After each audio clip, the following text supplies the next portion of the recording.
It was warm outside with winter upon us. We dreamed and danced. We swam. One of my favorite places in Falmouth right here, Nautica Lighthouse. We watched waves crash away. We watched fins and birds and the splashing of dolphins. A whale spout long, the water spit up and display what the winds now portray. Bikes, beaches, boys, underage drinking. It was pretty fun. But yeah, I basically rode bikes all over this town. My mom worked a lot, so I had a lot of time on my own, unsupervised. My dad had a nightclub back then that we had bands.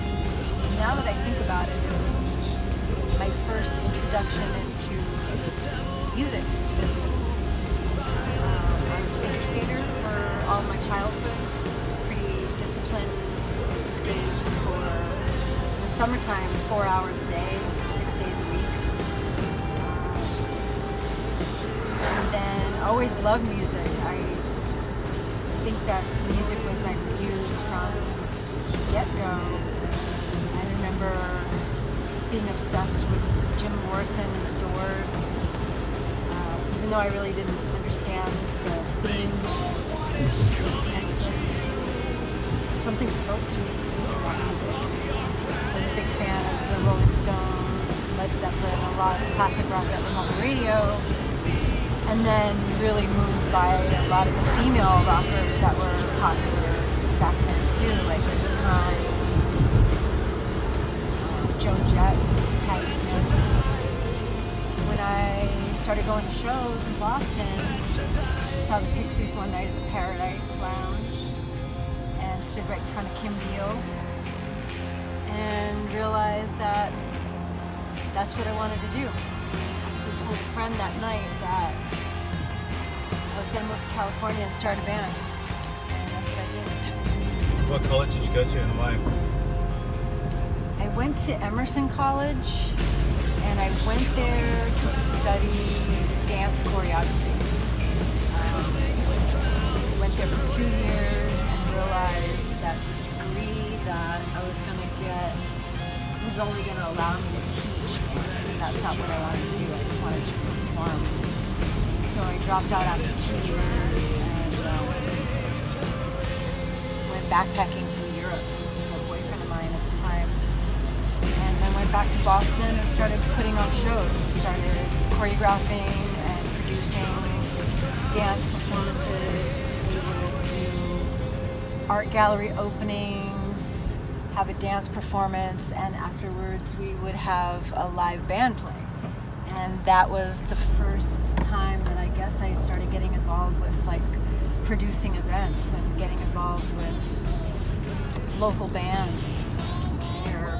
I shaved my head in college, just, was being a weirdo and a punk rocker.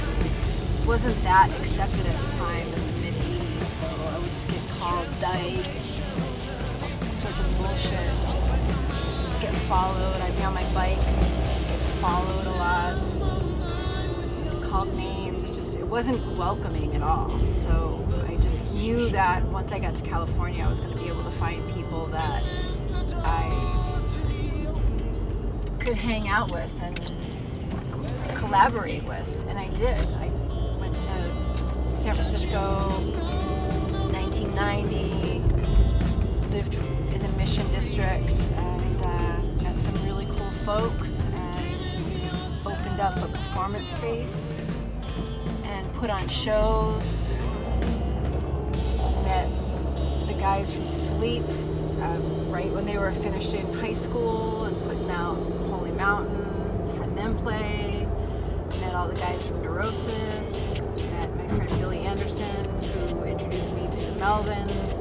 It was just like one thing led to another, so I just immediately got involved in this music and art scene.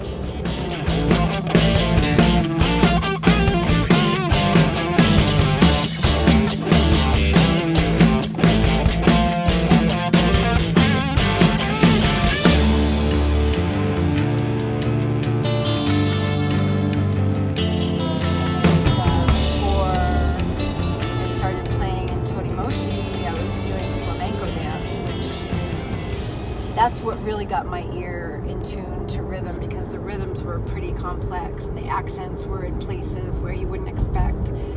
So I became really good at listening to rhythms and being able to apply them to music. I think flamenco was really the crossover for me into becoming a musician, actually. We started a band to get out there and play to as many people as possible, and that meant traveling and finding new audiences and getting your music out there any way you could.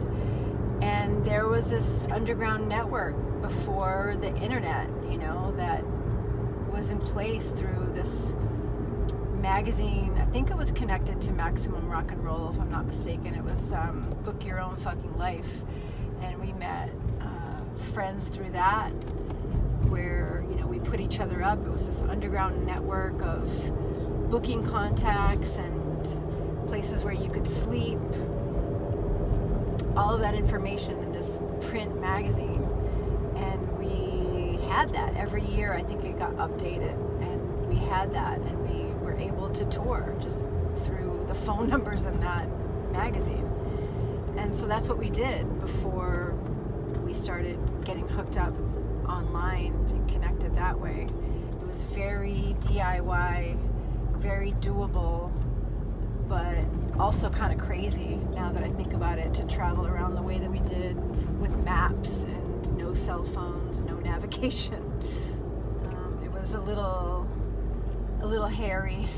Money was secondary. It was great when we could make $50 to $100 or whatever just to pay for our gas, and lodging didn't matter because we were always staying with people or sleeping in our van, but that was part of the experience. And we came home with crazy stories, and people couldn't believe we were living like that, but it just seemed like second nature. Going into creating this band where we set out and had a really clear vision of what we wanted to do, aesthetically and musically, I think that it's very premeditated, and that narrows our focus. And I think because we are all so focused on this one thing, it stays on a path, which is great. There's no doubt about what we're here to do. And right away, it became apparent that when we started writing, it was going to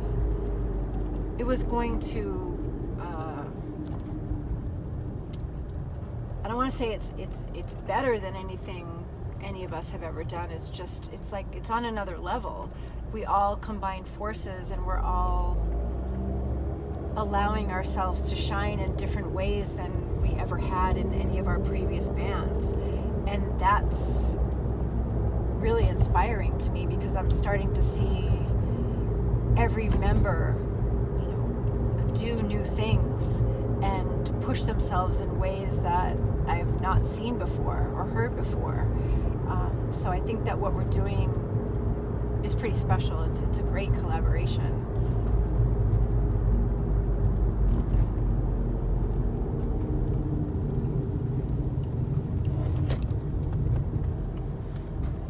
Yeah, it's about the journey. It's about preparing yourself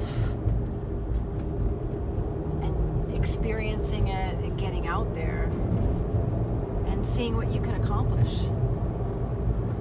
And then once it's done, you want to do it again, and you want to do it better than you did it before.